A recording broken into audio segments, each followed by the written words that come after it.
Things get rough for the Walls again. Dad loses his job. He says he arranged to be fired. Look on page 67 with me. Let's examine these lines and see what Dad says and how you feel about that.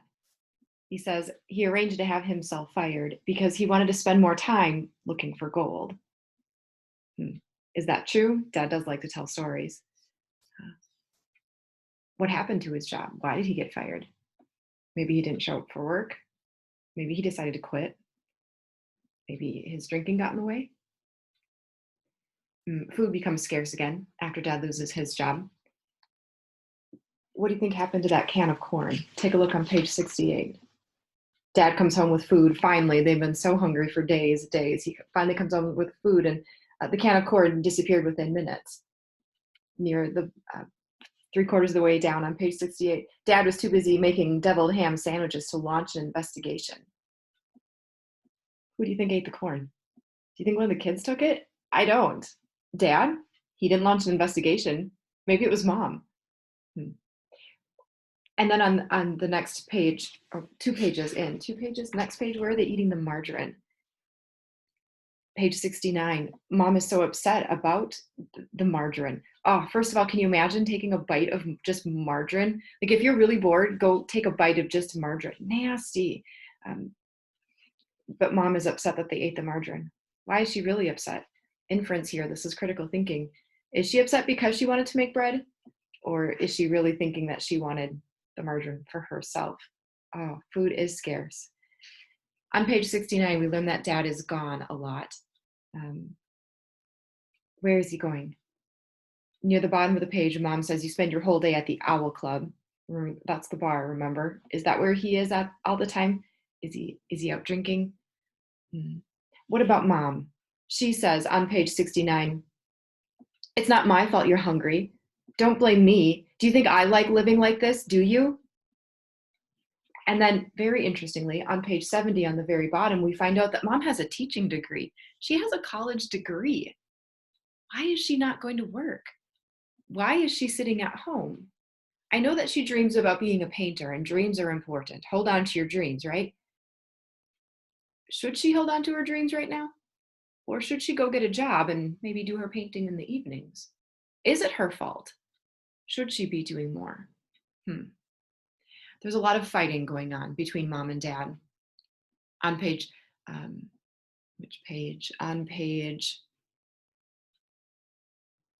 71, flip to page 71, when Dad says, quit your damned belly aching or go peddle your ass at the Green Lantern.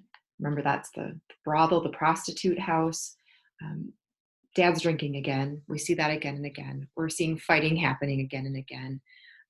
Could we argue that this is a contrast too? We wouldn't expect to see this kind of behavior out of Mom and Dad, but maybe at this point we are starting to expect to see this behavior. I do have to point out, just because I think it's really interesting, on page 73, the gun-toting teacher. Oh dear. Mrs. Page had gotten the axe when the principal caught her toting a loaded rifle down the school hall. Miss Page said all she wanted to do was motivate her students to do their homework. Oh dear. Ooh. All right. They live in a chaotic world, don't they? Yeah, it's like that fire idea again. Just their world could erupt into fire and chaos at any moment. Let me see. Page 74 I have marked next. Turn to page 74. We're getting this idea. It's showing up again and again. This might be one of the themes of what kind of responsibility do adults have? Can adults do whatever they want? Mom says, I'm a grown woman now. Why can't I do what I want to do? Can adults do whatever they want to do? Do they have to fulfill some responsibilities, or are they free to raise their kids however they would like and do whatever they would like to do? Let me see. Page 82 I have marked next. Flip ahead to page 82. Oh, and we missed the part in here. Did you get the part about Dad and Ginger on page 79? Oh my goodness. Dad and Ginger went into the bedroom while Brian stayed in the front room and read his new comic book. So not only is Dad spending any extra money the family has on booze, but he's also spending money on prostitutes and hotel rooms too, while the kids are sitting there hungry. And then he made Brian give Ginger his comic book after Brian sits out in the hallway waiting for them to finish up. How awkward. How awful. Mm-hmm. Okay, what page are we going for? 82. Page 82. We meet Billy Deal on this page, and this has to do with the idea of parenting. Can adults do whatever they want? It also introduces a new idea here. When kids are raised by really poor parents, are they responsible for their actions? Billy Deal is described as a certified juvenile delinquent, shoplifting, vandalizing cars. He gives us a glimpse into his home when we see his dad lying there drunk and had pissed himself. Mom's response on page 83, right in the middle of the page, Mom says, "No child is born a delinquent. They only become that way," she went on, "if nobody loved them when they were kids. Unloved children grow up to become serial murderers or alcoholics." Mom looked pointedly at Dad and then back at me. "She told me I should try to be nicer to Billy. He doesn't have all the advantages you kids do," she said. Two things to think about there, and I wish we were together because I love talking about these ideas. Is Mom right that it's the parents' fault, not Billy Deal's fault? Or should Billy Deal know right from wrong and make better decisions himself? But then also I think about that line at the bottom, he doesn't have all the advantages you kids do. I wonder what kind of advantages Mom's thinking about. Mom seems to think of herself as a really good parent here. And I wonder, what do you think about that? What kind of advantages do Jeanette and her siblings have? They are loved. They are cared for, sort of.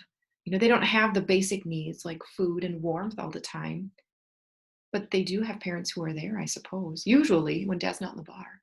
How about that assault scene? We have to talk about that too with Billy Deal.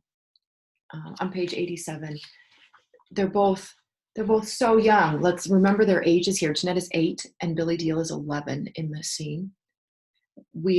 Jeanette Wells emphasizes how young Billy Deal is on the top of page 87 when she describes him sitting in the driver's seat, making engine noises in his throat and pretending to work a phantom stick shift.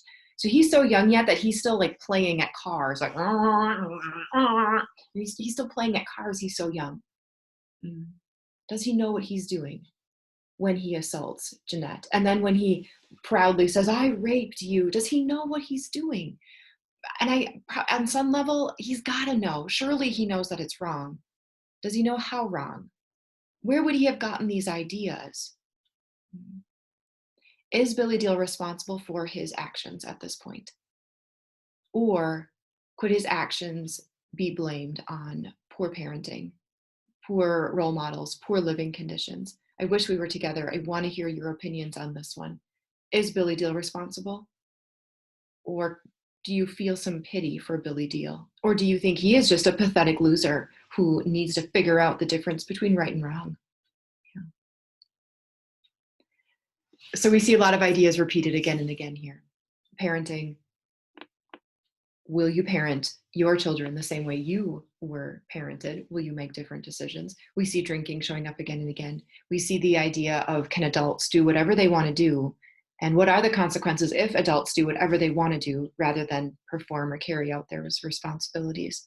And then in the end of our reading, we had that little gunfight between Billy Deal and Jeanette Laurie and Brian. And we see a response that we probably expected, that Mom and Dad decided we're going to pull up stakes and run again. How many times has this family run away from their problems rather than facing it, dealing with it? Sometimes when you live through those consequences, it makes you stronger. It makes you a better person when you live through those consequences rather than just running away from them.